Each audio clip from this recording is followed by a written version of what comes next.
Hello and welcome to the chemistry class once again. Let us study another reaction of alcohols today. आज हम पढ़ेंगे intermolecular dehydration, intermolecular निर्जलीकरण alcohol का। तो उसमें जो फॉर्मेशन ऑफ ईथर हम आज पढ़ेंगे। देखिए, लेकिन उससे पहले ये एग्जामिनेशन में क्वेश्चन आता है तो इसको देख लेना ज़रूरी है कि अगर अल्कोहल जिसमें साथ वाले कार्बन पर हाइड्रोजन हो, मतलब जिस कार्बन पर OH जुड़ा हुआ हाइड्रोक्सी ग्रुप है, अल्कोहलिक समूह है, उसके साथ वाले कार्बन पर यानी अल्फा कार्बन पर अगर हाइड्रोजन है तो ऐसी स्थिति में दो चीज़ें हो सकती हैं। देखिए, सल्फ्यूरिक एसिड के साथ गर्म किया गया 180 डिग्री सेंटीग्रेड पर, 180 डिग्री सेंटीग्रेड पर, तो साथ वाले जो कार्बन है उससे एक हाइड्रोजन और ये OH, ये दोनों इस तरह से बबल में जो डाले हुए हैं वो निकाले जाते हैं या एलिमिनेट हो जाते हैं, निकल जाते हैं और ईथीन बन सकता है। इसी तरह से यदि इसी अल्कोहल को अगर सल्फ्यूरिक एसिड और 140 डिग्री सेंटीग्रेड में यानी उससे कम टेम्परेचर में हीट करते हैं तो इंटरमॉलिक्यूलर बिटवीन टू मॉलिक्यूल्स, दो अलग अलग मॉलिक्यूल के बीच में डिहाइड्रेशन होता है। -H2 आप देख ही रहे हैं, डिहाइड्रेशन होता है और ईथर हमें मिलता है। तो आज हम पढ़ेंगे इस ईथर फॉर्मेशन के बारे में। देखिए, ये डाई इथाइल ईथर बना हुआ है प्रोडक्ट के रूप में, because this is ethanol CH3CH2OH।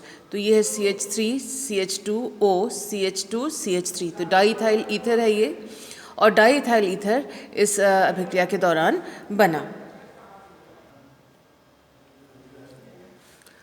तो पढ़ते हैं इसका मैकेनिज्म। स्टेप 1, फर्स्ट स्टेप में है protonation of first molecule of alcohol in an acid base reaction.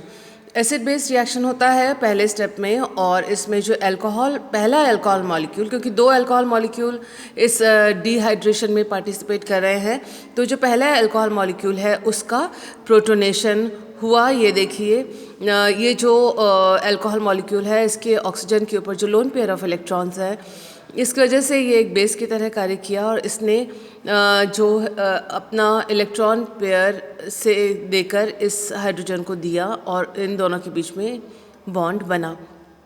तो देखिए, ऑक्सीजन के साथ एक हाइड्रोजन था, एक और हाइड्रोजन जुड़ा है जाकर, और इस तरह से प्रोटोनेटेड अल्कोहल मॉलिक्यूल हमको मिला। ये बेस की तरह कार्य किया और इसने एसिड की तरह, this is sulphuric acid molecule, तो एसिड की तरह कार्य किया।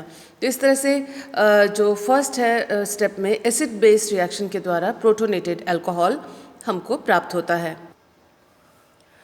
ये देखिए,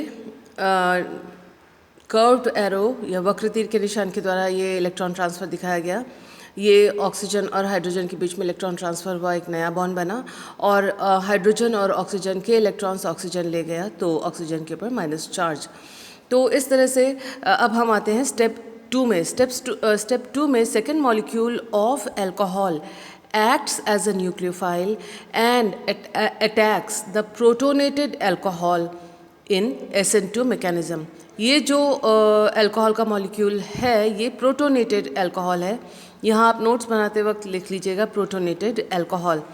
तो प्रोटोनेटेड अल्कोहल पर के साथ जो दूसरा रिएक्शन होता है वो सेकेंड मॉलिक्यूल का होता है, और सेकेंड मॉलिक्यूल जो है अल्कोहल का वो एक न्यूक्लियोफाइल की तरह कार्य करता है, और प्रोटोनेटेड अल्कोहल के कार्बन पर ये SN2 क्रियाविधि, SN2 मैकेनिज्म के द्वारा अटैक या आक्रमण करता है। ये देखिए, यहाँ पर ये फर्स्ट स्टेप से मिला हमको जो प्रोटोनेटेड अल्कोहल, वो हमने यहाँ लिखा है। सेकेंड मॉलिक्यूल को डिफरेंट कलर से इसलिए लिखा है ताकि आपको अंदाज़ा हो कि कैसे बॉन्ड्स बने या कैसे बॉन्ड ब्रेक हुए।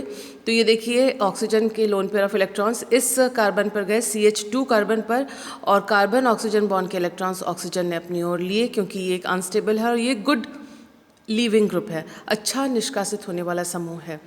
तो SN2 में आपको मालूम है कि एक ट्रांजिशन स्टेट बनता है, और ये ट्रांजिशन स्टेट 180 डिग्री का होना चाहिए, लेकिन क्योंकि समझाना, आपको रिएक्शन मैकेनिज्म समझाना था, तो इसको इस प्रकार से हमने लिखा हुआ है। देखिए, ये CH3 CH2O H2। तो इस तरह से ये पहला मॉलिक्यूल है जो नीले में लिखा हुआ है, और जो ये रेड मॉलिक्यूल, रेड से लिखा हुआ, लाल से लिखा हुआ है, वो सेकंड मॉलिक्यूल है। ऑक्सीजन ने CH2 के साथ बंध बनाया और ये जो कार्बन ऑक्सीजन का बॉन्ड है वो टूटने लगा। ऑक्सीजन और CH2 के बीच में बॉन्ड बनने लगा। तो ये ऑक्सीजन है और CH2 के बीच में बॉन्ड बनने लगा। इस तरह से एक ट्रांजिशन स्टेट का निर्माण होता है। और देखिए डेल्टा प्लस चार्ज जो है इस ऑक्सीजन के ऊपर आया, उसी तरह से इस ऑक्सीजन के ऊपर भी डेल्टा प्लस चार्ज आया। ये टूट रहा है और ये बन रहा है। दो बॉन्ड्स हैं यहाँ पर, पार्शियल बॉन्ड्स, दो आंशिक बंध हैं। ये बन रहा है, ये टूट रहा है। तो इस तरह का एक ट्रांजिशन स्टेट का निर्माण हुआ जिसमें से ये वाटर मॉलिक्यूल निकल गया। ये अगर आप चाहें तो इसको डीप ब्लू से, नीले रंग से, दूसरे रंग से लिख सकते हैं। तो ये वाटर मॉलिक्यूल इसमें से निकल गया और जो बचा हुआ है वो है CH3 CH2OH के साथ ये CH2 CH3। तो ये रहा ये CH2 CH3 जो नया बॉन्ड, ये है नया बॉन्ड जो बना है। तो इस तरह से हमें सेकेंड स्टेप के आखिर में एक प्रोटोनेटेड ईथर प्राप्त हुआ। प्रोटोनेटेड ईथर क्यों? क्योंकि अगर ये हाइड्रोजन नहीं होता तो ये ईथर मॉलिक्यूल होता। अब थर्ड स्टेप में बहुत आसान सी दिखती बात है, ईथर बनना है तो ये जो प्रोटोन है वो निकल जाएगा, डीप्रोटोनेशन होगा। किस प्रकार से वो देखते हैं। देखिए step 3, in an acid base reaction proton from protonated ether is transferred to either H2O और another molecule of alcohol। तीसरे स्टेप में एसिड बेस्ड रिएक्शन होता है और प्रोटोन जो प्रोटोनेटेड ईथर है उसमें से या तो दूसरे एक वाटर मॉलिक्यूल में ट्रांसफ़र हो जाता है या फिर एक और मॉलिक्यूल अल्कोहल को ये वाला हाइड्रोजन या प्रोटोन ट्रांसफ़र हो जाता है। आइए देखते हैं कैसे। देखिए ये स्टेप 3 है और स्टेप 2 में हमको इस तरह से प्रोटोनेटेड ईथर मिला था और इस प्रोटोनेटेड ईथर के पास दो तरीके होते हैं प्रोटोन को ट्रांसफ़र करने के। या तो वो एक वाटर मॉलिक्यूल, दूसरा वाटर मॉलिक्यूल जो है उसको ये अपना प्रोटोन ट्रांसफ़र कर दे, या और अथवा ये किसी दूसरे अल्कोहल मॉलिक्यूल को अपना प्रोटोन ट्रांसफ़र कर दे। तो ये देखिए ये वाटर के साथ प्रोटोन ट्रांसफ़र रिएक्शन है, एसिड बेस्ड रिएक्शन है।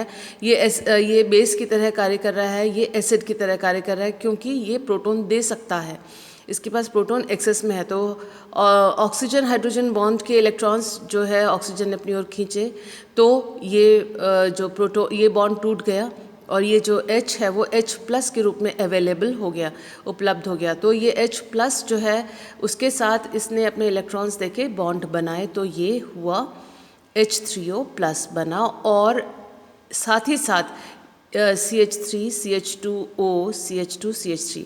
तो ये न्यूट्रल ईथर मॉलिक्यूल बनकर उत्पाद के रूप में बनकर मिल गया। अगर वाटर मॉलिक्यूल एक्स्ट्रा इसके पास प्रोटोन के लिए, प्रोटोनेशन के लिए या प्रोटोन ट्रांसफ़र के लिए नहीं है तो रिएक्शन मीडियम में, रिएक्शन मिक्सचर में अल्कोहल का एक और मॉलिक्यूल होगा जिसमें ये प्रोटोनेटेड ईथर अपना जो प्रोटोन है वो ट्रांसफ़र कर सकता है एसिड बेस के रूप में। ये प्रोटोनेटेड ईथर जो है एसिड की तरह कार्य करेगा और जो अल्कोहल है वो बेस की तरह कार्य करेगा। ठीक उसी तरह से जैसे हमने ऊपर देखा था वैसे ही का वैसे रिएक्शन इधर भी हो रहा है प्रोटोन ट्रांसफ़र का। और ऑक्सीजन हाइड्रोजन बंध के इलेक्ट्रॉन्स ऑक्सीजन ने अपने ओर लिए। H जो है वो H+ के रूप में उपलब्ध होता है, इलेक्ट्रॉन न्यून, और जिस पर ये जो बेस की तरह कार्य करता है। तो इसने अपने इलेक्ट्रॉन्स के साथ, ऑक्सीजन ने अपने इलेक्ट्रॉन्स के साथ इस हाइड्रोजन के साथ बॉन्ड बनाया तो इस अल्कोहलिक मॉलिक्यूल के ऊपर एक प्रोटोन जुड़ गया। ये प्रोटोनेटेड अल्कोहल फिर तैयार हो गया जो कि रिएक्शन में, ईथर बनने के रिएक्शन में पार्टिसिपेट कर सकता है, जो कि हमने देखा था कि फर्स्ट स्टेप के आखिर में प्रोटोनेटेड अल्कोहल मिलता है।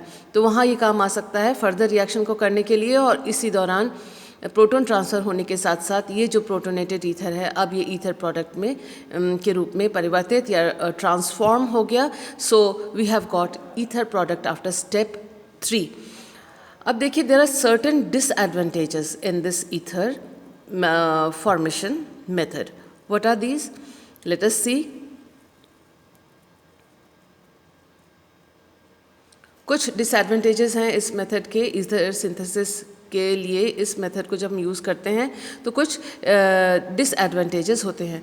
पहला, if secondary alcohols are used, अगर सेकेंडरी अल्कोहल को यूज़ करते हैं then usually alkenes are obtained as products.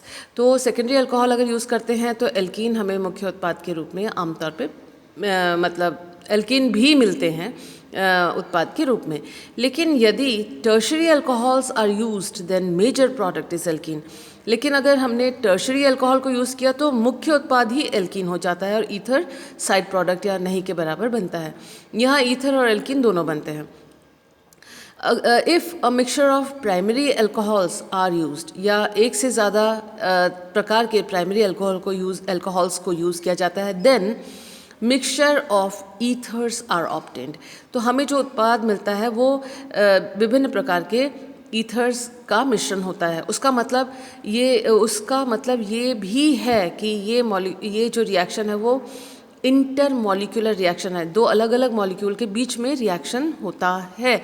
ये उस बात का सबूत भी है और ये इस बात को भी सपोर्ट करता है कि जो हमने रिएक्शन मैकेनिज्म अभी पढ़ा वो सही रिएक्शन मैकेनिज्म है, क्योंकि दो अलग अलग अल्कोहल मॉलिक्यूल्स के बीच में से वाटर निकलता है। तो ये देखिए, एक तरह का अल्कोहल मॉलिक्यूल लिया गया जहाँ अल्काइल ग्रुप को हमने R के साथ शो किया और दूसरा जो अल्कोहल मॉलिक्यूल है उसको R प्राइम के रूप में शो किया।